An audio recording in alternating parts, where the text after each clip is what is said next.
Establishment GOP waking up. National Review says to split FBI up. Is the FBI too big to fail? Apparently not, according to one of the biggest establishment conservative magazines, and a recent article from it suggests that we may just need to split up the nation's largest law enforcement bureau.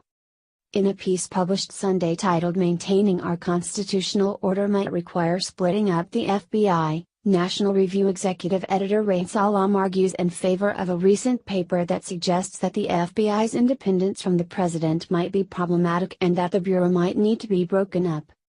National Review, we might remind you, is the magazine that dedicated an entire issue in January 2016 to chronicling why Trump shouldn't be president and still isn't terribly jazzed about the nation's 45th commander-in-chief. Nevertheless, Salam says that recent events, and a working paper, have made him rethink his position on the president's control over the bureau. There has long been a bipartisan consensus that the Federal Bureau of Investigation ought to be insulated from political pressure, and it has been reaffirmed in the wake of President Donald Trump's firing of FBI Director James Comey, Salam wrote. Republican and Democratic lawmakers alike insisted that Comey's successor, Christopher Wray, be independent of the White House, and he has by all accounts endeavored to do just that. But should we really want a truly independent FBI, and is an independent FBI in keeping with America's constitutional order? In keeping with the conventional wisdom, my inclination has been to answer yes to both questions.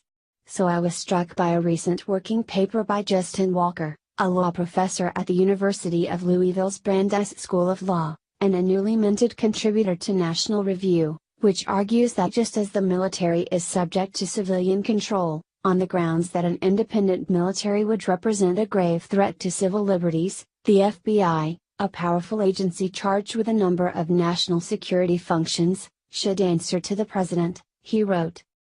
Walker's paper notes that the FBI's assumed independence is more fictive than reality, particularly when it was under J. Edgar Hoover, and abuses were frequent. Walker argues that since an independent FBI threatens civil liberties in ways similar to how an independent military threatens civil liberties, it should be controlled by the president, like the military whose purpose it shares. Walker also notes that an independent FBI isn't necessary to probe the president. First, Congress can investigate suspected criminality by the president or his administration. It has the means and the constitutional responsibility to do so, the paper reads.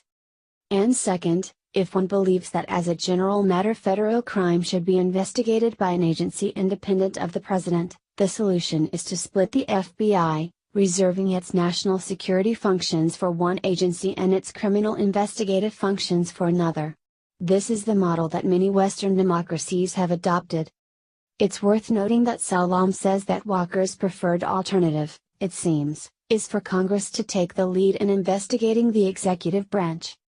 Salam notes a separate problem addressed in a paper by Darrell J. Levinson and Richard Pildes of NYU. The framers assumed that the legislative branch would be eager to check the powers of the executive branch, but what they fail to anticipate is that partisan loyalties might outweigh institutional loyalties. Thus, Salam figures, Congress might not be willing to investigate the president if it's dominated by the president's party. If Walker really is right that an independent FBI represents a serious civil liberties threat, splitting the FBI seems like the sounder solution, Salam notes. Now, of course, the only reason this is coming under examination at all is because of the documented bias of the FBI in handling both the Hillary Clinton email investigation and the Trump-Russia inquiry, both of which have come under fire in recent weeks since the Department of Justice Inspector General's report was released last month. That report, which we were all assured by the media contained no instances of bias, contained a whole lot of bias, including new text messages and gifts accepted by employees, among other fun revelations. So, how bad was it? Bad enough that even the mouthpiece of the Republican establishment